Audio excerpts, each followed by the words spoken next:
प्रभु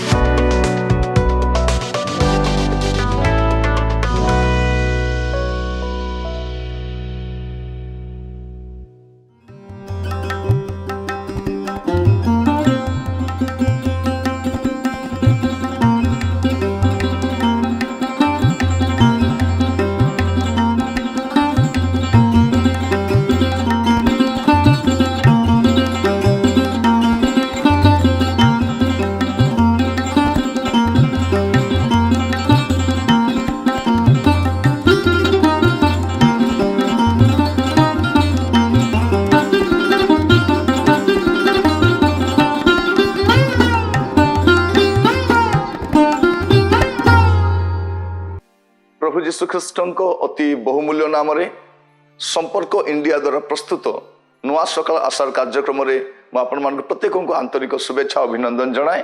प्रभु प्रत्येक को बाहुल्य रूपे आशीर्वाद करंतु। आज जो प्रसंग रे प्रभुकर वार्ता शुणा प्रसंगर शीर्षक है कथा मानिकी देख। कथा मानिकी देख। बेले बेले आम कथा मानि न था आ तार परिणाम भोगी था। आज मुझे सम्मुख में दुईटी भिन्न भिन्न घटना रखापी चाहे जे प्रभु कथा मानिबा द्वारा कौन हुए। मस्त खोलंतु लुक तार 5 अध्याय तार 5 पद। लुक 5 पर्व 5 पद। से सिमोन उत्तर देले, हे गुरु, आम्भे माने राति जाक परिश्रम करी किछि धरी ना, किंतु आपण को कथारे मु जाल पकाइबी। ए स्थान आम देखू जे 3 जन शिष्य सारा राति परिश्रम करी किछि माछ धरी ना, जहाँ आपण 10 पदर देखी पारिबे। एमाने राति सारा परिश्रम करिसेंती किछि माछ धरी ना। सही समय रे प्रभु जीशु ख्रीष्ट आसुचंती। सिमोन कहउचंती, सिमोन उत्तर देले, हे गुरु, आमे माने राति जाक परिश्रम करी किछि धरी ना, किंतु आपण को कथारे मु जाल पकाई आमे किछि धरी ना। किंतु प्रभु जीशु तले कहउचंती, पकाई की देखो जाल। 4 पद शेष से कथा शेष करी सिमोन को कहिले, गभीर जल को जाई माछ धरिबा निमंते तुमानकर जाल पका। ऑलरेडी से जाल को धोईकी रखिचंती। राति सारा परिश्रम करी किछि धरी ना। ए प्रकार समय प्रभु जीशु कहउचंती, अभी तुमे कौन करो ना, गभीर जल को जाईकी जाल पकाओ। आमे कौन करि था, प्रभु आपण गुरु अटंती, ठीक अछि, किंतु आमे तो माछुआ, आमे तो सब बेले समुद्र को जाउछु, आमे किछि धरी ना। आपण कहले कौन हेइ जिवो, किंतु से कौन करूछंती, प्रभुंकर कथा को ऑनर करूछंती। आ से कहउछंती, मु आपण को कथारे जाल पकाइबी। मु 6, 7 पद 8 पद पढ़ुछि। आ से माने ता पकाई बहुत माछ धरिले, पुणी से जाल छिंडिबा को लागिला। कौन होछि, जो माने राति सारा परिश्रम करी किछि माछ धरि नांती, प्रभु जीशु ख्रीष्टंकर कथा मानिबा द्वारा एते माछ धरुछंती। आज हुए तो आपण को व्यवसाय रे, आपण को कैरियर रे, आपण को फैमिली लाइफ रे आपण टोटली फेलियर अटंती।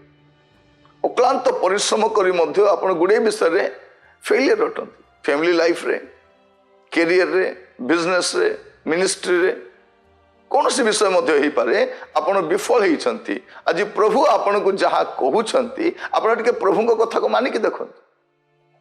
जदि आपण प्रभु को कथा को मानिबे, तार परिणाम मध्य आपण देखिबे। थरे कथा मानिकी देखंतु। आज प्रसंग होउची कथा मानिकी देखो। आपण जेते विज्ञ अभिज्ञ हेले मध्य विफल हो पारंती, किंतु विफलता समय रे जदि प्रभु आपण को किछि कहउछंती, आपण तांकरी कथा मानि नेले भलो। एटा प्रभु को दास भाव रे मोर पर्सनल एडवाइस आपण को। आपण देखिबे जोहन तार 21 पर्व तार प्रथम 3 पद। जोहन 21 अध्याय तार प्रथम 3 पद। एथुतारे यीशु तिबिरिया समुद्र कूल रे शिष्य मान को पुनर्बार दर्शन देले। से यही प्रकार दर्शन देले। सिमोन पीतर, थोमा जहाँ को दिदुम कहती, ଗାଲିଲିର କାନା ନିବାସୀ ନିଥୋନିଏଲ, ଜେବଦୀଙ୍କ ପୁତ୍ରମାନେ ଓ ତାହାଙ୍କ ଶିଷ୍ୟମାନଙ୍କ ମଧ୍ୟରୁ ଆଉ 2 ଜଣ ଏକତ୍ର ଥିଲେ। ଟୋଟାଲି ଏଇଠି 7 ଜଣ ଅଛନ୍ତି। ସେଇଠି 3 ଜଣ ଥିଲେ, ରାତି ସାରା ପରିଶ୍ରମ କରି ବିଫଳ ହେଇଛନ୍ତି। ଏଇଠି 7 ଜଣ ଅଛନ୍ତି। ସିମୋନ ପିତର ସେମାନଙ୍କୁ କହିଲେ, ମୁଁ ମାଛ ଧରିବାକୁ ଯାଉଅଛି। ସେମାନେ ତାଙ୍କୁ କହିଲେ, ଆମ୍ଭେମାନେ ମଧ୍ୟ ତୁମ ସଙ୍ଗରେ ଯିବୁ। ସେମାନେ ବାହାରି ଯାଇ ନୌକାରେ ଚଢ଼ିଲେ, ଆଉ ସେହି ରାତିରେ କିଛି ଧରି ପାରିଲେ ନାହିଁ। ସେଇଠି 3 ଜଣ ଫେଲିୟର ହଉଛନ୍ତି। ସେଇଠି ମଧ୍ୟ ଯୀଶୁ ନଥିଲେ। ଯୀଶୁ ଆସି କହିଲା ପରେ ସେମାନେ ବହୁତ ମାଛ ଧରିଲେ। ତା ଯୀଶୁ ଖ୍ରୀଷ୍ଟଙ୍କର ଜଗତର ରହଣୀ କାଳର ଏଇ ଘଟଣାଟି, ପ୍ରଭୁ ଯୀଶୁ ଖ୍ରୀଷ୍ଟ ମୃତ୍ୟୁକୁ ଜୟ କରି ଉଠିଲା ପରବର୍ତ୍ତୀ ଘଟଣାଟା ଏଇଟା। ତ ଏଇଠି ଆମେ ଦେଖୁଛୁ ଏମାନେ ସାରା ରାତି ପରିଶ୍ରମ କରି କିଛି ଧରି ନାହାନ୍ତି। 4 ପଦ 5 ପଦ 6 ପଦ ପଡୁଛି। କିନ୍ତୁ ପାହାନ୍ତା ହେଲା ଉତ୍ତାରେ ଯୀଶୁ କୂଳରେ ଠିଆ ହେଲେ, ତଥାପି ସେ ଯୀଶୁ ବୋଲି ଶିଷ୍ୟମାନେ ଜାଣିଲେ ନାହିଁ। ଯୀଶୁ ସେମାନେ କହିଲେ, ପିଲାମାନେ ତୁମମାନଙ୍କ ପାଖରେ କ'ଣ କିଛି ଖାଇବାର ଅଛି? ସେମାନେ ତାହାଙ୍କୁ ଉତ୍ତର ଦେଲେ, ନାହିଁ। ସେ ସେମାନଙ୍କୁ କହିଲେ, ନୌକାର ଡାହାଣ ପାଖରେ ଜାଲ ପକାଅ, ଆଉ ତୁମେମାନେ ପାଇବ। ସେଥିରେ ସେମାନେ ଜାଲ ପକାଇଲେ, ଆଉ ଏତେ ମାଛ ପଡ଼ିଲା ଯେ ସେମାନେ ତାହା ଟାଣି ପାରିଲେ ନାହିଁ।